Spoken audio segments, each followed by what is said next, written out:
Michael Hardt teaches political theory in the literature program at Duke University. He's the co-author with Antonio Negri of the Empire trilogy and most recently Assembly. He's also the co-director of the Social Movements Lab. Toni Negri sadly died just recently on December 16th at the age of 90. He was a towering intellectual and political figure in modern Marxism and will be missed deeply for his radical philosophy and energy. In this conversation, Michael talks about their collaboration on the Empire trilogy, what Toni meant to the process of learning together, and some of the spirited ways that they endeavored to inform the conversation about the most effective and enduring ways to resist oppression. There's no questioning the impact of the books Michael wrote with Negri, but for Hardt, it was all about learning. He recalls that Slavoj Zizek once said that this is the thing that most impressed him about each successive text they wrote.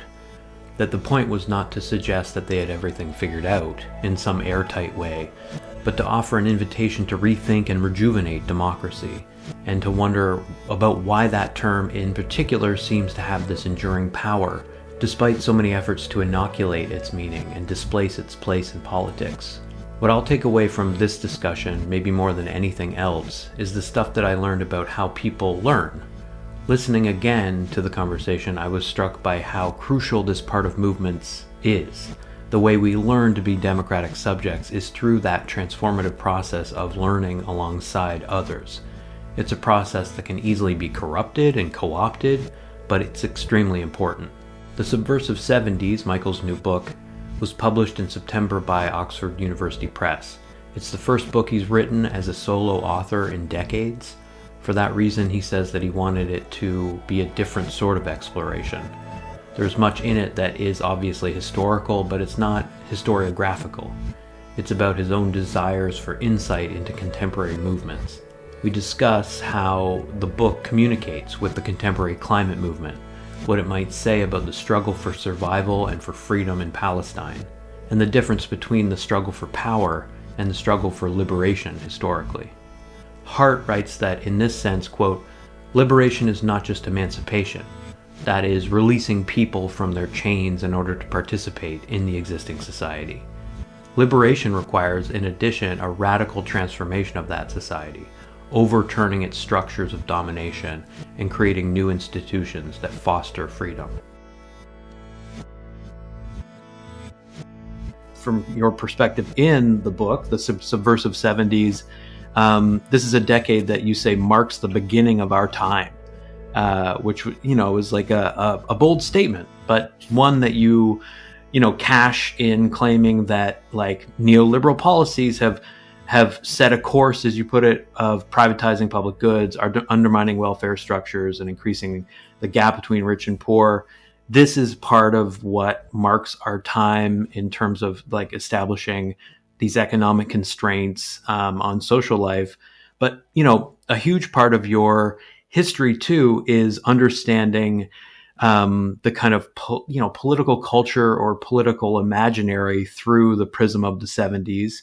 And so, I wanted to mention that I was talking with a comrade recently, and we were talking about like this moment where you've got, a resurgent far-right kind of populism. You've got a Republican takeover, for example, in the United States of like the federal judiciary.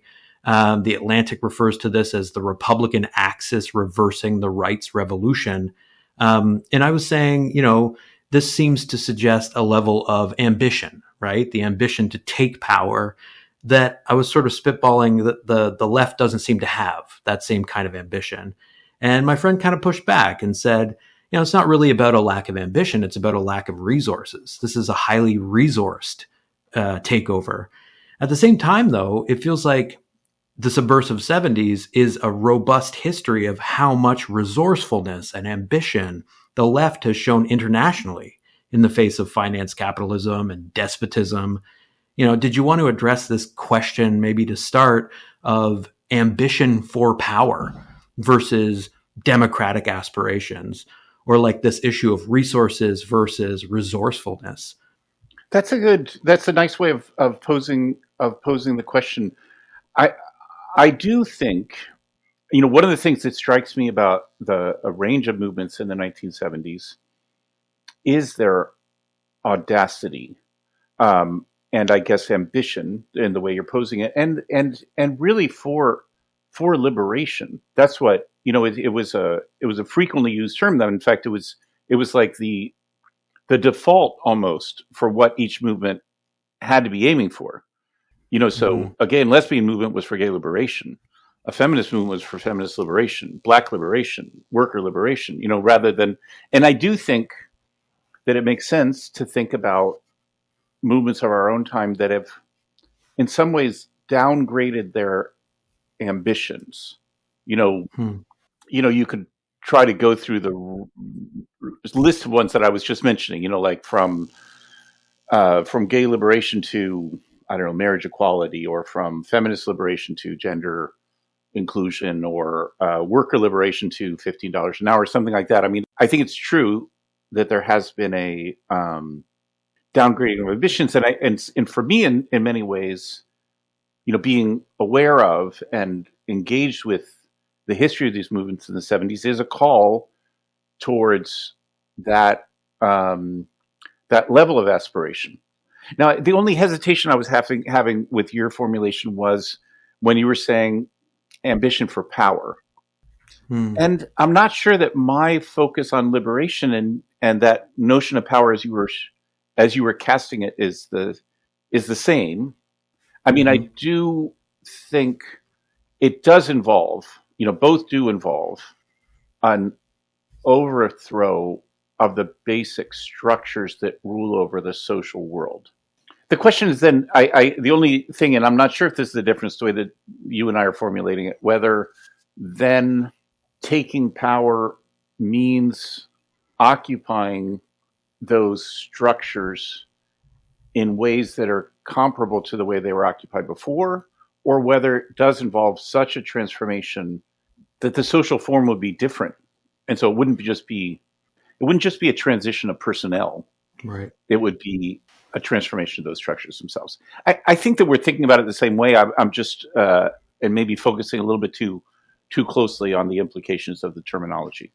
And that's okay. I mean, I think the terms we use like matter.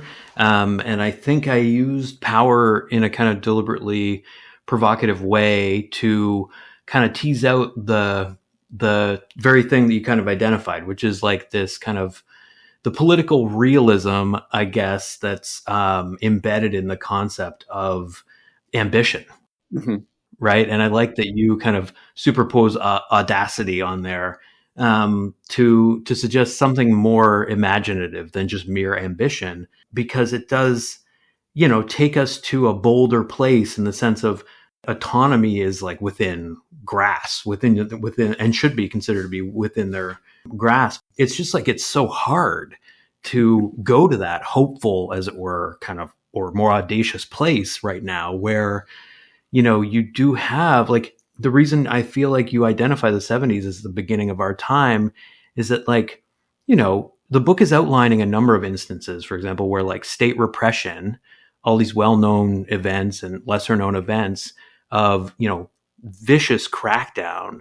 There's really no end to the examples that we could gesture to of just kind of continuum of state violence, where like there is a continuum that continues certainly into the present, where we're currently witnessing the violent and really genocidal subjugation of, Gaza by Israel. All eyes right now are on Gaza in a way that does feel a little different. And so, it's certainly, it feels audacious to hope for a free Palestine, or even an acknowledgement that Palestinian lives matter. And yeah, I mean, if you took the temperature of the political discourse right now, it's a seemingly impossible topic for people to weigh in on. People are losing their jobs. People in politics are being deplatformed for simply identifying Israel's attacks on Palestinian life as what they are, which is authoritarian and settler colonial and genocidal. And I wanted to kind of connect this to the subversive 70s. There are only a couple of mentions of Palestinian liberation in the book, but it's certainly a book that we can sort of use to map out this specific struggle. There's a moment in your introduction where you admit that there are organizations that that fought oppression, that committed horrifying acts that should unequivocally be condemned morally and politically. This is a situation where any defense of Palestinian life is for some reason mandated to be coupled with a condemnation of Hamas. You say, like, focusing on armed struggle must not be allowed to eclipse other more significant political movements that did not deploy weapons. How do you understand this moment in the struggle for Palestinian autonomy, liberation, life? And how can it be sort of connected to this idea that's on the very first page of your book, that the forces of order have historically been dedicated to rooting out and destroying subversive elements? In the current context of the siege on Gaza, it's very difficult.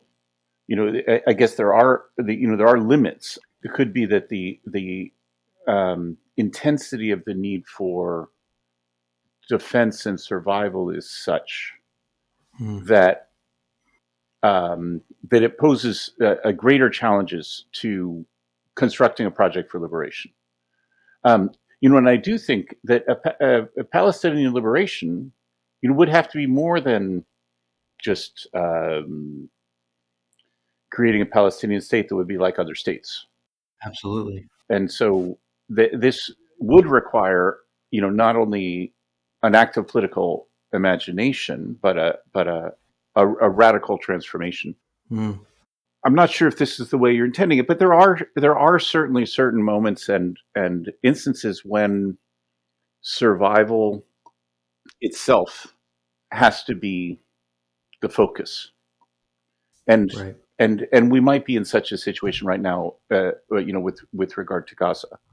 I mean, you said all eyes are on Gaza. In some way, no eyes are on Gaza, or rather, only the IDF's eyes are on Gaza, because there's almost an impossibility of having actual knowledge of what's happening inside Gaza. Right. But I don't view it as. I certainly don't view Hamas's actions as a liberation movement. The way I view October 7th is as a prison rebellion. I mean, it was, of course, Gaza has been a prison for a long time, but nothing, that's the easy thing. And prison rebellions are ugly. Prison rebellions, first of all, they're not done by all the inmates. They take hostages.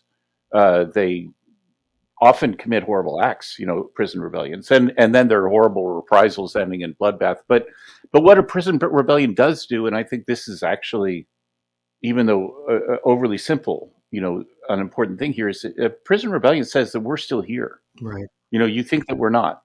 That somehow the prison goes unseen, and it insists on their presence.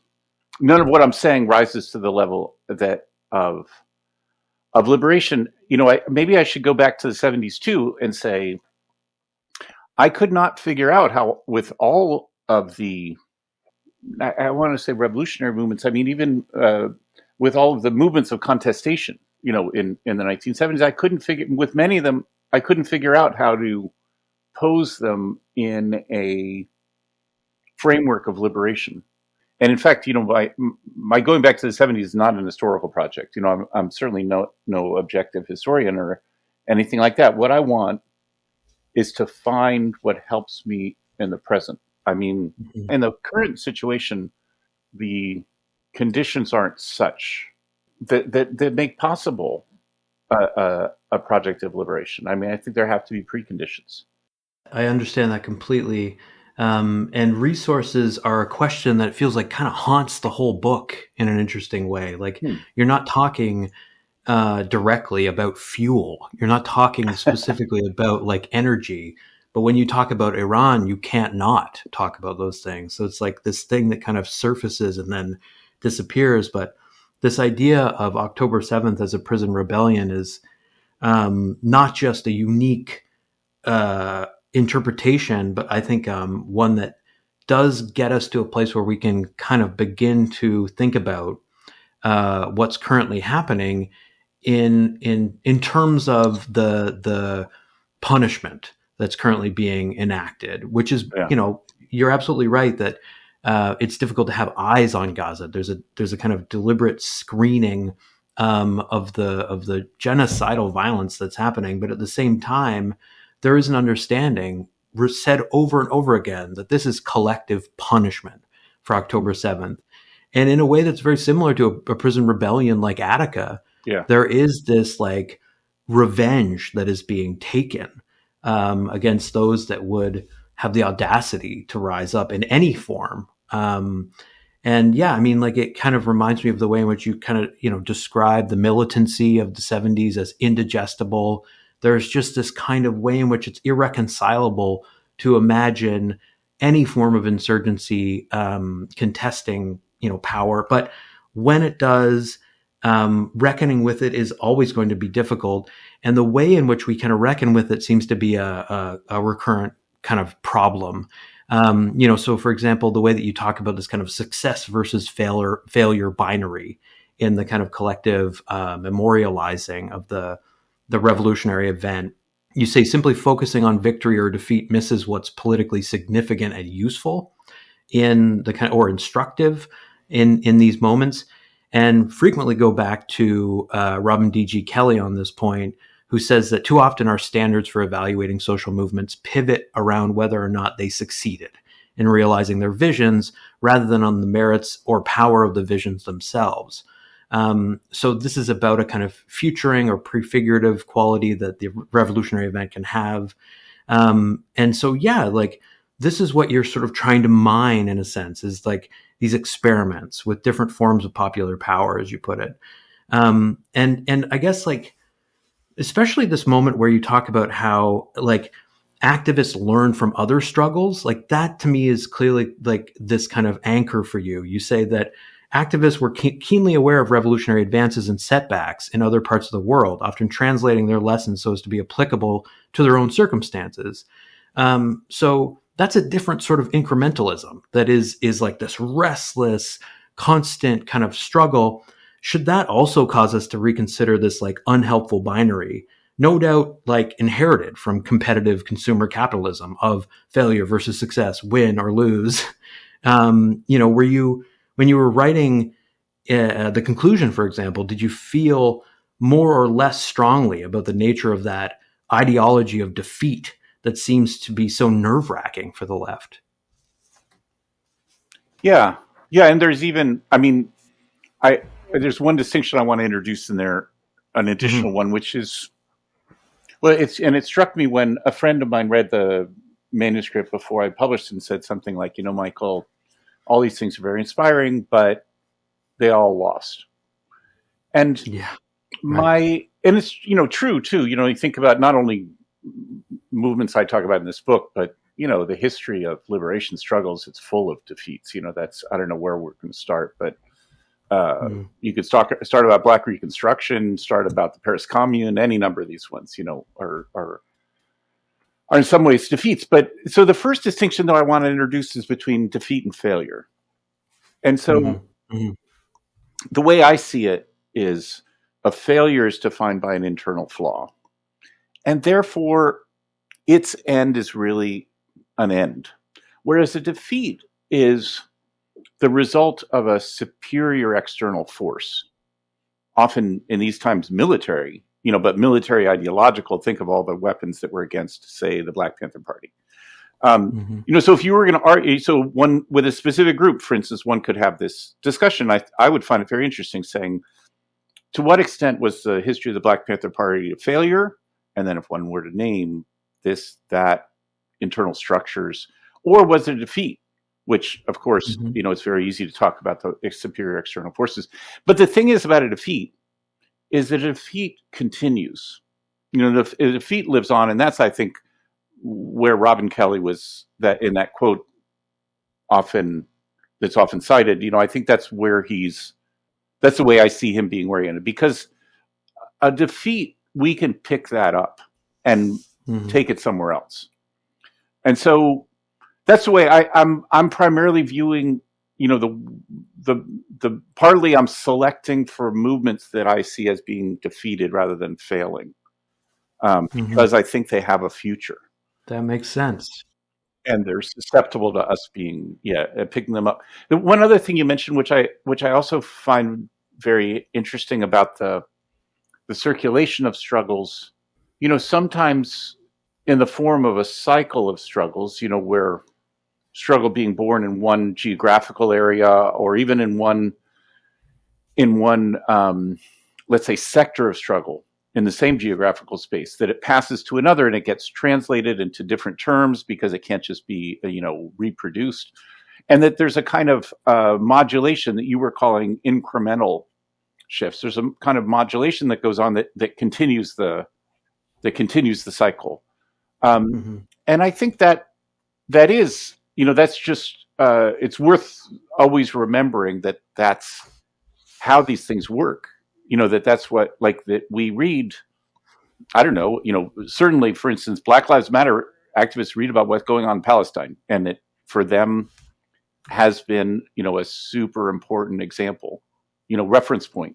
But even more so, I would say, in 2011, Spanish activists had not only read about, but had then gone to Tunisia and Egypt and seen what had been happening in the squares and understood the demand for a new kind of democracy, and so that the encampments and the so-called indignados in Spain in May in 2011 is born in some ways as a kind of translation. By the time we get to New York and Zuccotti Park, that's already another permutation on that. So that, I mean, I've often in the past tried to insist on this as a way that we can understand a kind of globalization of movements that are always each one deeply rooted in a local reality, so that there isn't some sort of, what do you call it, binary between these two, it's either local or global or something like that. But what you're pointing out is, I think, the different factor of it, which is the kind of political progress that goes on in these learning and interpreting, the incremental progress that you were saying, which doesn't, I don't think you intended incremental to mean, I don't think you were dismissing something because of incremental. I do think, that's an important thing. So we should probably come back to the 70s. I mean, I was going to say everyone, but a large part of the world was closely following Allende's election in 1970 in Chile, and then even more so, the progress of the revolutionary process for those years too. And then, I mean, in retrospect, we see much more, September 11th, 1973, the coup and the overthrow, which also created global effects. But it's not only Chile, and so people elsewhere were modeling and responding to and learning lessons from what was going on there. Similarly, I don't know, Detroit auto workers, even the League of Black Revolutionary Workers representative goes to her in Italy and speaks to, revolutionary workers group there, so there's a kind of, like, it's not just inspiration too, it's also learning actual tactics and means and the kind of incremental process that you're talking about. That's something I find super interesting and inspiring, and either thinking about it in the 70s or thinking about it in 2011 or thinking about it today. I think that's a really important political phenomenon. Yeah, it's like you sort of said, it's not just inspiring, but then you sort of underlined that it is inspiring. Like, there's a way in which, like, story does both things. Like, it inspires and it instructs, of course. Like, this is its kind of function, but we're not talking merely about stories. We're talking about the kind of the construction of history in real time, the recording of it and the interpretation of it. You call Chilean society at that moment a cauldron of political innovation. What are these social tipping points? What do they feel like? And how can we recover what it felt like? I think, like, the example that you give of the story of Chile in that moment, this kind of interregnum in a way between 1970 to the coup in 1973, it's like there's a reconceptualizing of your relationship to place that happens, where like this concept of social property gets like radically reimagined, and it's the commons. It's like this resurgent notion of the commons, where like this taken for granted thing of private property is destabilized, and you have a moment where, as you say, participatory democratic institutions of collective self-management make possible this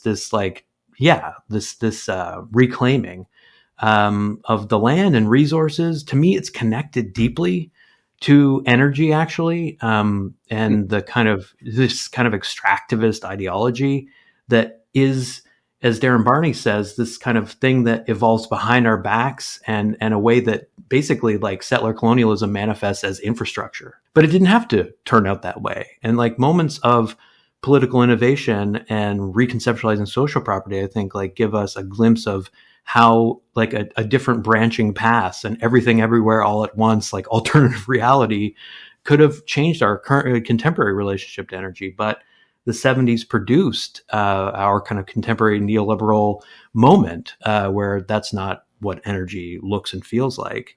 But I kind of wanted to connect this to one of the kind of watchwords in the book, which is multiplicity, because it seems to me like, so there's a couple moments where I was thinking really intensely about like the climate movement. There's one section where you're talking about anti-nuclear democratizations and actually explicitly talk about climate activism. And I'd like to go there in a second, but I kind of want to ask about the relationship to multiplicity and multiple kind of braided struggles in relationship to like the climate movement.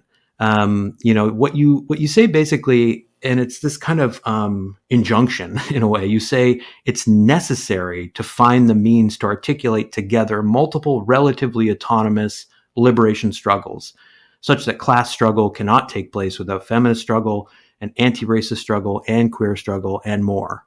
Required instead, you say, is a strategic effort to create solidarity and a form of struggle in common without priority. Without priority is, to me, like really particularly brilliant. And brilliant for me in terms of trying to illuminate what it is about the climate struggle that is still not at that tipping point, not at that social tipping point. Well, yeah, I can just let me take one step back to go then a step forward. I mean, the step back is that to think this there's a dual thinking about multiplicity going on, and not unrelated ones. One is thinking about the multiple structures of domination and their relationship to each other. The relationship between capital and patriarchy and white supremacy, and others. And I don't mind the open nature of that list. And so theorizing at the time, part of what I was working through, mostly in feminist writing at the time, about how one can't, in order to understand even a concept like capitalist patriarchy, you can't understand the one as being prior to the other, as capital being prior to patriarchy, even though if you were to take, I don't know, some empirical measured evidence, you could say, well, patriarchy is older than capital, or I don't know, capital creates more damage. I mean, once you start measuring, it gets stupid. Like you lose the point of the argument.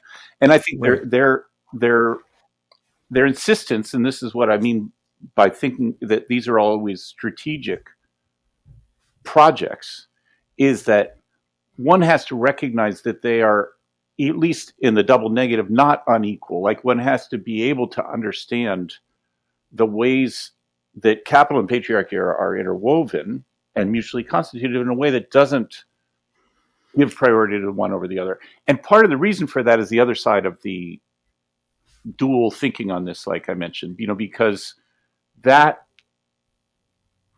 is in some ways a precondition, I'd say, for being able to recognize the nature of the relationship among struggles.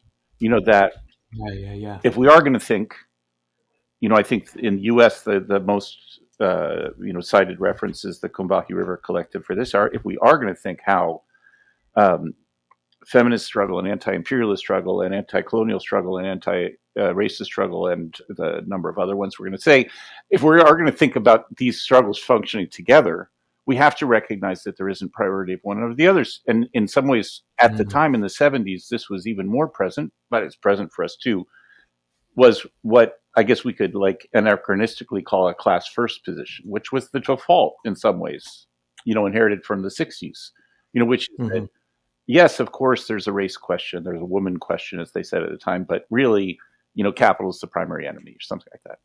And so they were struggling against that. And this in some ways, this notion of multiplicity that requires a lack of priority is a necessary way for approaching that. The climate movement today, in some ways, I think it does pose a great challenge. But, for other struggles today, too, I don't think this is there's a lot of talk about convergence. Sometimes in France, I'd say that was the more used term, where in the US, some ways, intersectionality of struggles is used in some sense. But anyway, despite the talk of this, I think in movements, even though I think it's on the agenda, I think it's constantly on the agenda of the most interesting movements today, there is, I think, a great difficulty in putting into practice this lack of priority.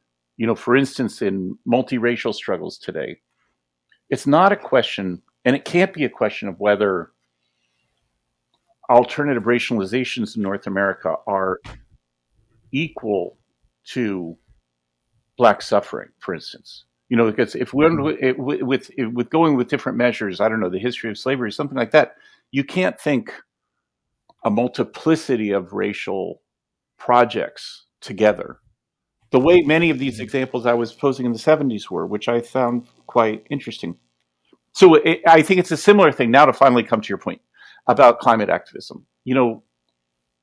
I've had many friends, involved in climate activists say things to me like, Michael, all these things are very good. There's problems, the racial problems, class problems, etc. But the climate has to take priority because if not, we're all dead.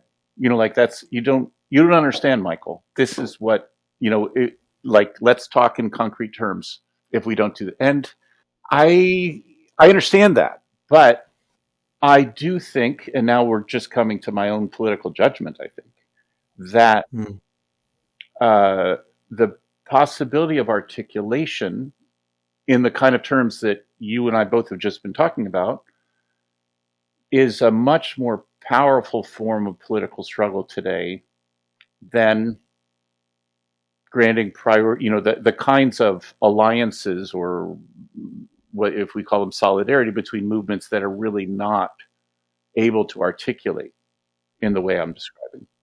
So, I mean, this is that, now we've just arrived at a point where now we're talking about whatever political judgment, political desire. It's not about, either or questions, but that's my position. Yeah, I share it, honestly. I think there's a way in which, coalitions that decide we need to demand equity in climate action will be dismissed because they're including issues that, as Kyla Tianhara says, are unrelated because they're seen as too polemical. They're desirable from a leftist political perspective and they're opportunistic. But from Tianhara's perspective, those things are also climate issues like food, housing, access to energy, transportation. Right. And also colonial relationships and totally racism thought both within national boundaries and also at a international scale. Yeah. Right. All these things are intrinsically related. Mm-hmm. And this is the argument of Macarena Gomez Barras that, if we just decide in the transition to green energy to continue constructing the global south, as she says, a region of plunder, discovery, raw resources, taming, classification, and racist adventure, not only is that going to fuel more climate chaos, it will just allow oppression, corruption, and conflict to continue too, right? So it's politicizing the omission of social issues from the discourse. It can be isolating, but it does feel like there's far more potential for what you call articulation, in that way of expressing the struggle. And to me, it's just about like missing opportunities for solidarity through multiplicity as well.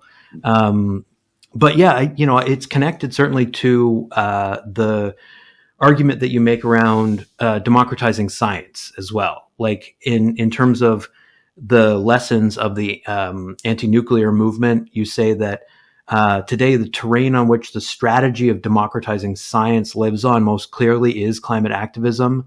As in the case of nuclear technologies, the spread and democratization of scientific knowledges about the climate constitute an essential means for transforming existing governmental decision-making structures. So it's like this interesting thing where, the priority of expertise is seen to be justified on the basis of like a kind of expediency, right? Like we don't have time for translation. We just have to like listen to the experts. We need a kind of more or less authoritarian form of science to tell us what to do. Yeah.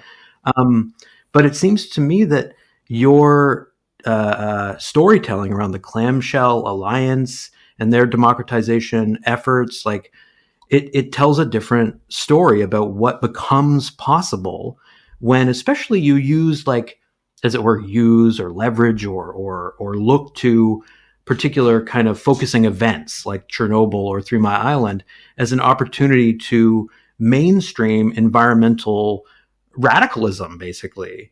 So I don't know if you wanted to kind of draw those connections for folks or give a sense of what the Clamshell Alliance was and did in terms of democratizing science and kind of like bringing people into the movement through that strategy of translation. Yeah, that's great. I mean, the first thing to say, which is the most obvious, really, is that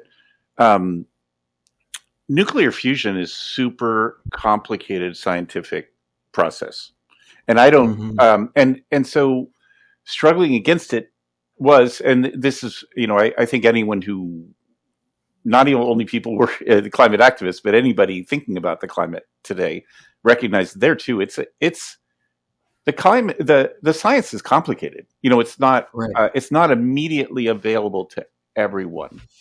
Right. On the other hand, we all can be experts. It doesn't take that much to learn enough to be able to make political decisions. There is obviously an education process, but that's something that movements can do, especially for people within movements. And so I just maybe just first drawing that parallels, and it seems to was clarifying for me, thinking about the ways in which the anti-nuclear movement in the 1970s, which was mostly at the time, in previous decades previous to that, since Hiroshima really had been focused on the nuclear bombs and nuclear testing. By the 70s, there was a lot of focus on nuclear energy production and its dangers and negative effects. And that too, is right. It was something that was supposed to be left to experts. So anyway, I think we can recognize the similar challenge in the climate movement, and I think a similar aspect of this isn't one of those cases where I think, climate activists ought to learn from what the nuclear activists were doing in the 70s. No, I think that's going on, and part of the success of climate activism over the last 10 years or maybe more has been that a much wider frame of people have sufficient scientific knowledge to understand the dynamics of what we're talking about, and don't feel like, like throw up your hands and say, look, experts have to figure this out, or I'll follow experts or something like that. So I think that, that part of it seems really important to me. This, democratization of science, which sometimes goes on the, like we all can be experts type notion, or combating the technocratization of power, of political decision making. That's definitely one side of it. There was another side of anti-nuclear activism then that I think is not as active in climate activism, but maybe you could disabuse me because of us having different contexts, which is like it, the Clamshell Alliance was really focused on an internal democratic process. It's which I see, which some see as deriving mostly from anarchist principles. I see it mostly deriving from feminist organizational principles. And so, not only with regard to the scientific knowledge, but also with the internal functioning of the movement, trying as best they could to develop democratic relations and democratic procedures. And that seems to me something. I mean, I also find that admirable as something to struggle with. I'm not one who would advocate, some absolute consensus model or whatever in more current parlance about some sort of absolute horizontality. But I do think that this struggle with democratic decision making within a movement was something, and is something, remains something that's very important, and perhaps is a difference between at least that aspect of the anti-nuclear movement then and the climate movement now. Yeah, I think well said. And, there are different modalities for the kind of democratization of science. And the one that resonates with me is this idea that, yes, we can all be experts. I mean, so many of us were forced to become amateur epidemiologists during the COVID-19 pandemic. Yeah. And did. I mean, there was, however, just as powerful a set of forces that were driving people into, disinformation about like 3G towers causing, COVID and these kinds of things. So, we are a disinformable species at the same time as we can become experts. And I think like a big part of the book is to kind of show what is possible when you free up the flow of knowledge with a sense of how people can benefit from participation in democracy. Like it's not merely about representation; it's about participation from your perspective.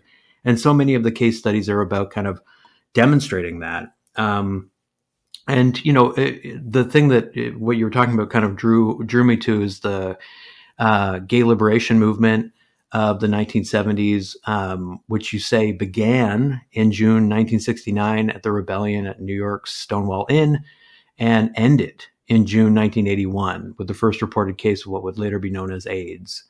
As you say, at the latter end, the AIDS pandemic, along with the grief, mourning, outrage, and activism in response to it, and the government's inaction looms so large that it seems difficult to see beyond it. But the interesting thing, too, of course, is that, AIDS gives birth to a different sort of, not liberation movement, but a demand for really, in some sense, survival. Like, as you put it earlier, right. There are moments where survival just is forced into a position of being paramount. And that's what you see in David France's film, How to Survive a Plague, for example. I just want to okay, go, sorry, finish your sentence. Sorry. Well, just that people, as he says, like in the ACT UP movement, talked about how like they will survive longer the more that they know, right? Like that there was a self-education element to that movement. But go ahead. No, it was exactly that I wanted to. I mean, because I think there was, and I'd been very interested, at the time in the really education that went on about how different drugs work, and because the FDA wasn't approving drugs, they were necessary, and so there was a kind of education in pharmaceuticals and how the disease works, and that was going on as part of ACT UP, that a real scientific expertise being involved. I mean, I think everyone has this experience with, I mean, I hope some of the people listening haven't had this experience, but all of us who've had the experience of a loved one who gets cancer or a loved one who gets some other disease, I mean, you become quickly, and we all can become really experts on it. Like I don't know, some friend of mine has cancer and some rare form of cancer, and in the following months, I become incredibly informed about it. It's not that hard. I mean, I don't mean that then I'm going to start doing surgery or something like that. It's not that, but that we all go through that experience of becoming experts in incredibly, what do you call it, dense scientific fields.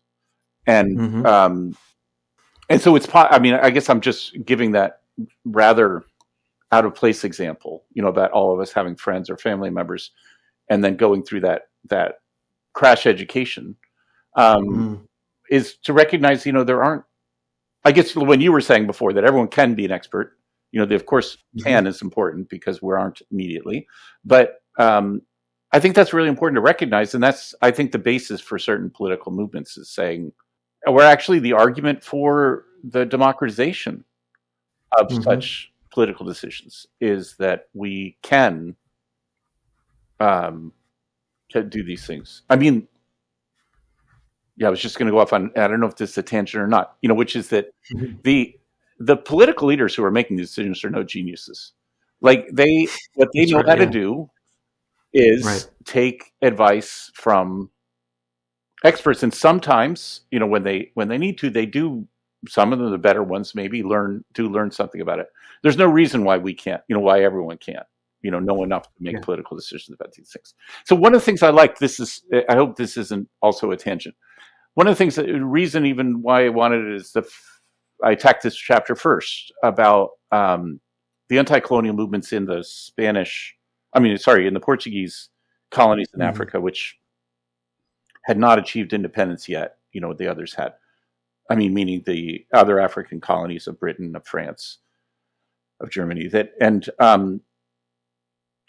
one of the things that inspired me about the process of these anti-colonial movements was their insistence on both the concept of popular power, but also the notion of revolutionary democracy. That it wasn't that they were aiming to reproduce the democratic social forms of, European or North American liberal constitutions, but rather they were inventing a new form of democracy.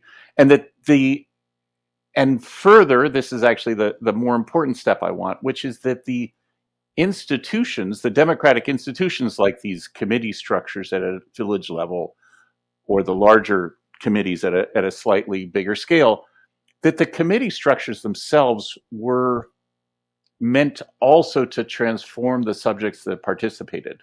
In some ways that the same forum in which people could participate democratically were meant to make them into democratic participants.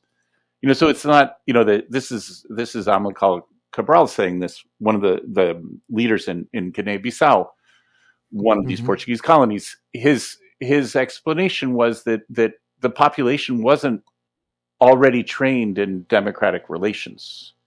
But it's not that you had to wait for some sort of education process so that 20 years later that they could be ready for democracy. It's rather that the creating of democratic institutions and the transformation of the population is a simultaneous process.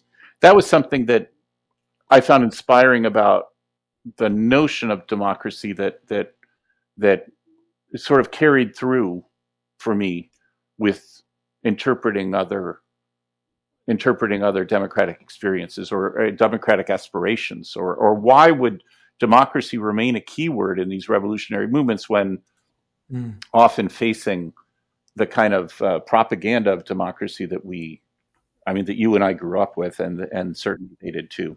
Right. This kind of reduction of democracy to a notion of freedom that is profoundly white, it feels like, and profoundly, capitalistic. I think this is the thing, and there's a kind of crucial way in which, the hope of the book, one that you express, for example, in your, I think, like, for me, indelible appearance in Astor Taylor's documentary Examine Life is like, it's about the joys of a political life that we're talking about. Like, there is that phrase that you use in that film. And, capturing that is part of the point. It feels like that, going back and trying to kind of genealogize these events, there is a kind of a narrative trajectory that bends toward liberation. At least that's the hope. And I guess like in terms of like looking at the subversive 70s, the book, right? The book, which is an attempt to begin the process of kind of, archiving these movements, as it were. Did you, like, in structuring it the way that you did, like you mentioned that you start with the 1974 popular movements in Portugal's kind of African colonies, like, did you want to encourage a kind of desultory style of readership where the reader could move from section to section? Or were you kind of hoping that people would move in almost a linear way through the book? Was there any thought put into that element of what's instructive about these struggles? I continue to operate under the illusion, and I recognize it an illusion that people read things in order and people read everything, and the way I Right. tend to read books, but I know people don't do that. So, Right. and that's good. I admire that. So I'm perfectly happy for, and I think it even function. I even intend it to function well. That if people just want to read about what I think about the gay liberation movement in the 70s, or if they just want to read about South Africa, that seems totally fine and separable. But it's true that there is a kind of, that in my own mind, I find it satisfying to have certain kind of ordering and structure Mm-hmm. that makes sense to me, but it might only be for me.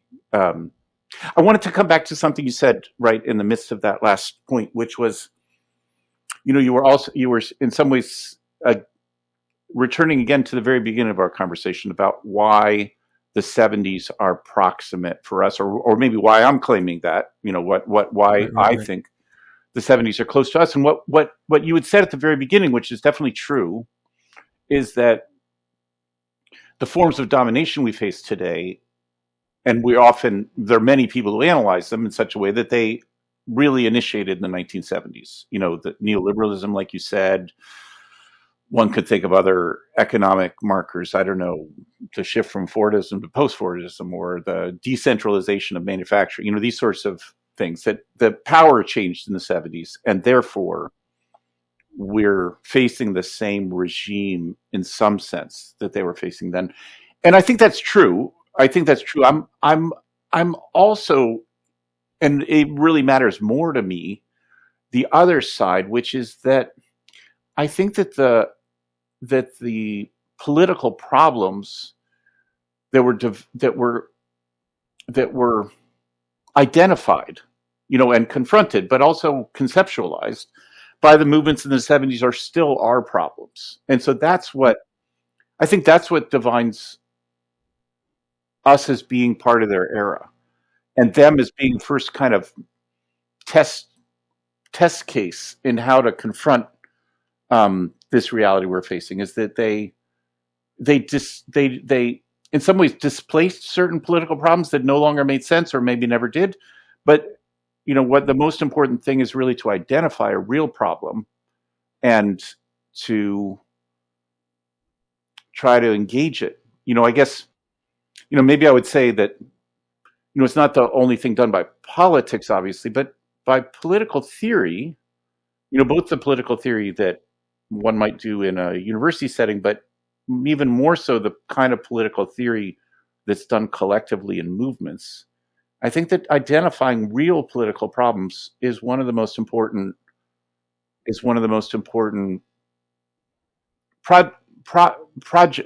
achievements. Yeah, there we go, achievements. So, like, for instance, I do remember mentioning in the book, and I could explain these, but maybe they're also already obvious from our conversation. I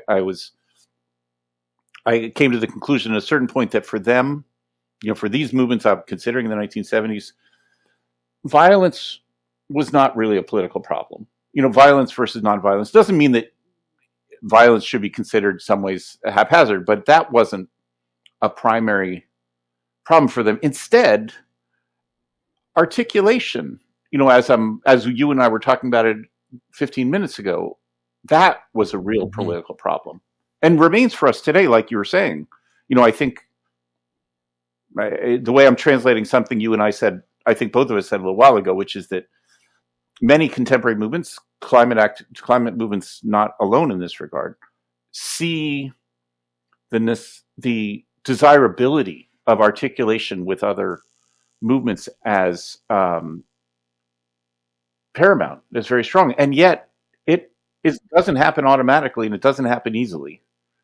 I think it's an important problem uh, for us.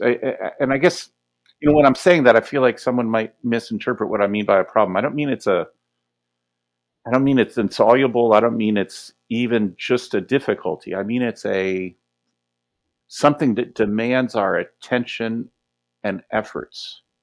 And that it shouldn't, I think, ossify into like a paradigm. Like, Right. let's not imagine that like the discovery ends and that we've achieved finally some magic formula for diagnosing the nature of power. Like, I feel as though there was a moment, certainly when I was in graduate school, where the massively influential books that you were writing with Antonio Negri were seen as this somehow like this Bible or something, that if you read them and you talked about them, then you will have mastered something. But it's like precisely, I think, it was meant as a kind of invitation to start thinking differently about democracy, I think. And so is this book. Like, it feels like that's what this book is doing too. In talking about, in some cases, I feel like kind of forgotten struggles. I mean, how many people are still talking about the Gwangju uprising, in South Korea? Well, and I didn't know about it before I started this. Maybe I should be ashamed to say that, but things I learn about. That's what we do. Yes, yeah, It's like, this is the thing. Like, we have to have a degree of vulnerability in terms of like recognizing the gaps in our knowledge. yeah. This is a community that you describe as springing up over the course of like almost literally a week. Mhm. And yet is still this kind of cauldron, so to speak, of political innovation at the end of the 1970s and early 1980s in South Korea, at a time that people's political imagination is not necessarily attentive to. And yet you're saying like the aspirations of Gwangju communities captured in kind of a microcosmic form the competition between participatory and representative forms of democratic self-government that the book is so concerned with. So it's just like, it's fascinating. So too is like, the attention you pay to Nicaragua and Iran, where, there was like one particular turn of phrase that you used in that section on the kind of connections between theology and Marxism, where you talk about peeling away layers of assumptions that we have. You say it a couple of times. You say peeling away the first layer of assumptions has revealed the central role of Marxists in the revolutionary movement. Peeling away the second layer of assumptions regarding the opposition between the secular and the religious, the Marxist and the Islamic, helps reveal the political and theoretical innovations of that revolutionary movement. I wondered if you want to talk about just like that, if you remember writing that phrase, like peeling away assumptions, and if the whole project in some ways is about seeing the 70s in a fuller way by like peeling away the assumptions, especially of the revolutionary 60s, and allowing us to kind of, a little bit more of a transparent idea. Like, is that sort of, did you realize that was your methodology when you wrote that phrase, I wonder? It felt, I guess, the explanation, the local explanation of that is, it felt for me in learning about the movements during the revolutionary process.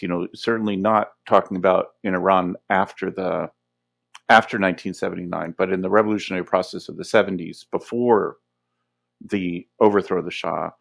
That was in some ways, in my own reading practice, what it had been. First, Mm-hmm.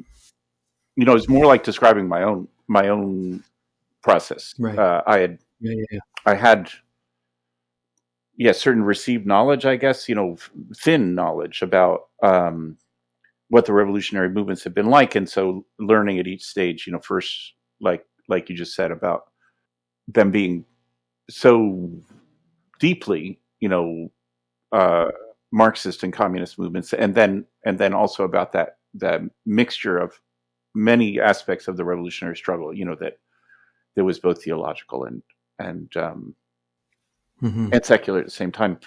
Now I'm returning to something you said, like right before that, which was, something about my books with Toni and Empire and the other ones, something like that. And I Hmm. remember at a certain point, and I think it was meant as a compliment, but it was one of the things that made me feel best about this. And I'm pretty sure it was Slavoj Zizek that said this, although he probably wouldn't remember this, which is that it was after, not after several of them had come out. And he said, what seems most striking in this is you guys are always willing to learn things. And I thought, that's really exactly what I want. Right.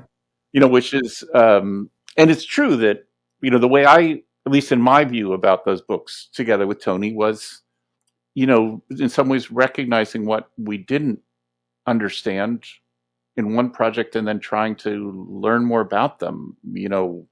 I don't know, those, a section about Bolivia that, and, it's, that is a certain kind of, relationship between decolonial thought and Marxist thought and these sorts of things that was more or less situated in the Bolivian experience. And that was just a learning experience for us. I mean, I wouldn't say that we were, yeah, anyway, that's how I feel about it. In some ways that the books with Toni, I felt were always very, like we were always focused on each other, and in conversation with each other, and hoping that we would learn out of the process. So it's not that I'm certainly pleased that other people have liked them or said nice things about them sometimes. Even pleased when people say mean things about them. I think they serve a certain function. Yeah, put it that way. In the For sure. But like I said, it's mostly been satisfied at a kind of learning process, either together with Toni, which, this book we've been talking about now, it's the first book I wrote alone in 30 years.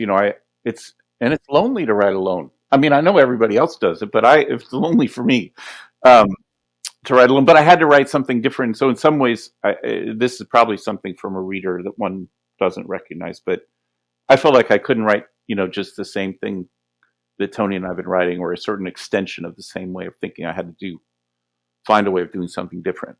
And this was my solution to that at least for me internally felt like something different.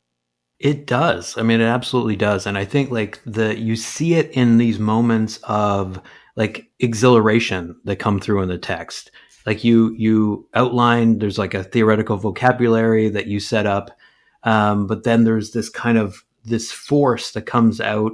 It's interesting, for example, that the discussion of Italy marks the end of a particular part of the book. And then there's like this gallery of incredible photos, this kind of like rush of history in a different form, like in a visual form. And there's like emotion in the text that is interesting.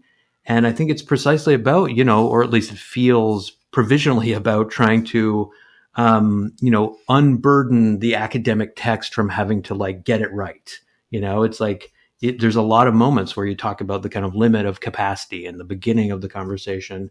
And those don't feel like just mere gestures. Like it does feel meaningful. And I wanted to kind of maybe, as my kind of last cluster of questions, bring that into conversation, that kind of exhilaration and level of emotion that's in the text into conversation with the way that you talk about the U.S. labor movement and labor organizing in the States. I mean, you cite Jefferson Cowie as saying that in 1970 alone, there were over 2.4 million workers engaged in large-scale work stoppages, that there was this escalation of rejection and refusal of the how dangerous work was. I mean, the National Institute of Occupational Safety and Health, you say, estimated 65 on-the-job deaths per day in U.S. auto plants, about half of those from heart attacks. Just like the unbelievable scale of immiseration in the U.S. factory. And, whether we can use those lessons to talk about, as you do in the conclusion of the book, the contemporary labor movement in the United States, the high profile wins of Chris Smalls at an Amazon fulfillment warehouse, Starbucks worker organizing, like there does seem to be a groundswell of trade unionism in like the academic and to some extent the software sectors. But I guess the question I would ask is like, do you feel as though it's multiple or militant enough that these are struggles that are finding each other or that are, questioning in the way that you see the labor movement in the US in the 70s questioning like trade unionism as a thing that is too interested in a homogeneous notion of solidarity than in building collective power? Or do you sort of have a degree of wonder at the kinds of organizing that's happening in the current moment in the United States? You're right that there is a relative resurgence of both unionization and militancy of labor struggles today, which is in itself a great thing. And I am interested in ways in which and one should try to track, I think, ways in which these labor struggles are cast in such a way that demand articulation with other struggles. And I think that's a real thing. It's not, I don't think, able to fit neatly into the current UAW demands, however, important those demands are and however important their victories are. But I do think it has to be part of, I think it's destined to be, okay, that was the wrong language. That was a little bit more hopeful. Like that it really, I think that it needs to be for a political effectiveness. Yeah. Part of the contemporary labor movement.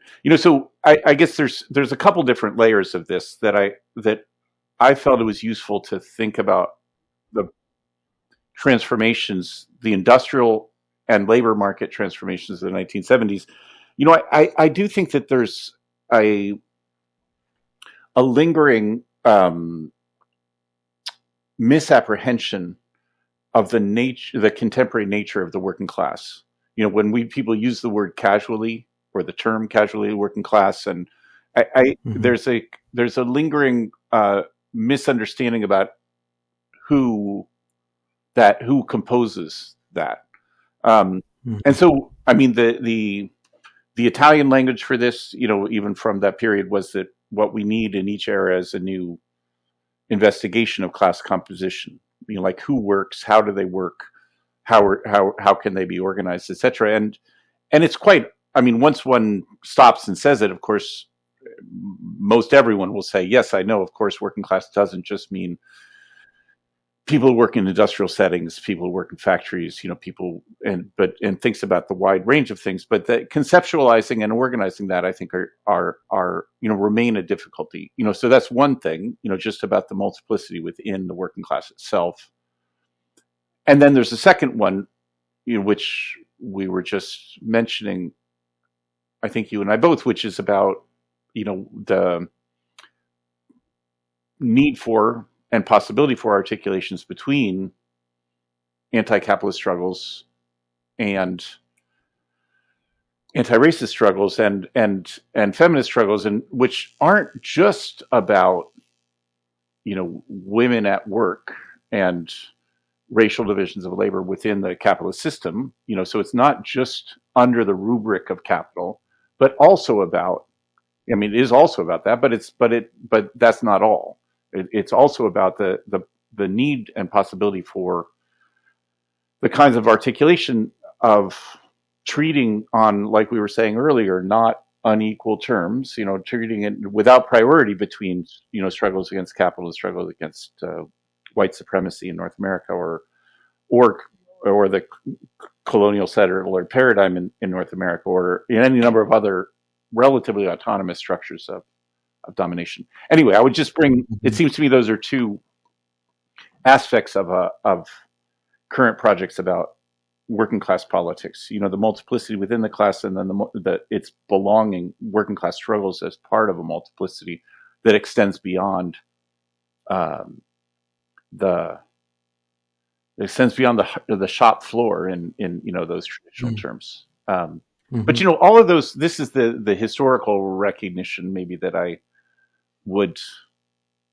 take from this, that I think was difficult in the U.S. context. I mean, difficult everywhere maybe, but it's true, and as all the histories will tell you, and it's, I think, regular knowledge, that the that with the transformation of capitalist production, sometimes the automation, in some part, the outsourcing of industrial labor to other poorer parts of the world, that the centrality of the industrial working class in political struggle was destroyed.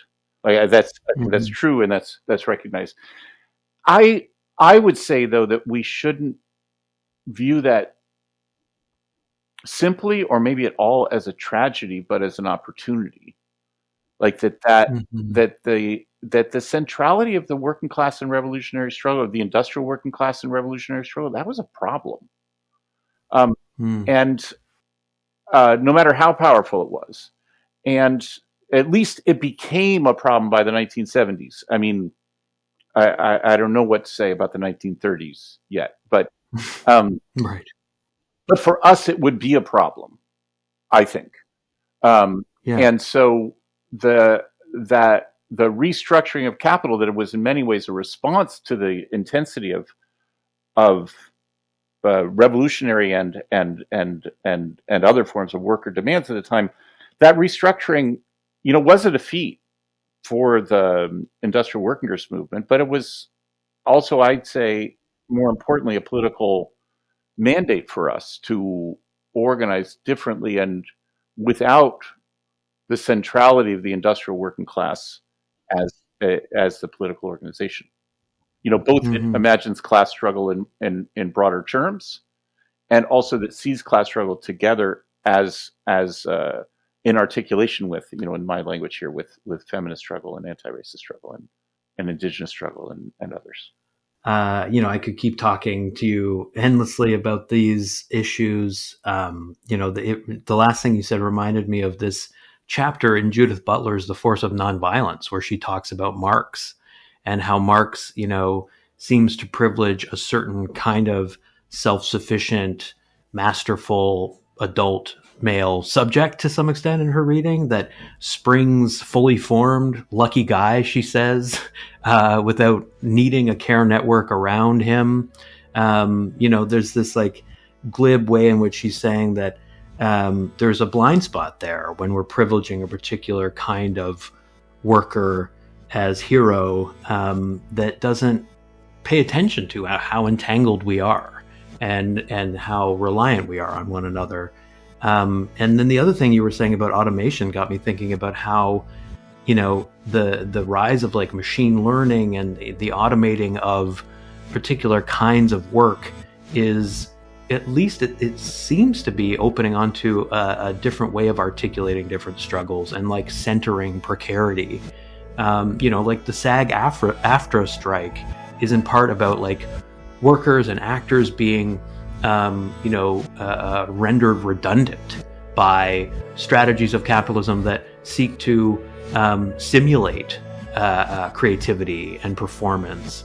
And like that same kind of automating of work is threatening and rendering precarious workers in seemingly totally unrelated fields, right? So what would it mean to have, a labor movement that didn't prioritize one notion of creativity, one kind of labor over another, and just saw automation as a thing that needs to be problematized and decentered in favor of other ideas about creativity itself, So all kinds of stuff is coming up for me.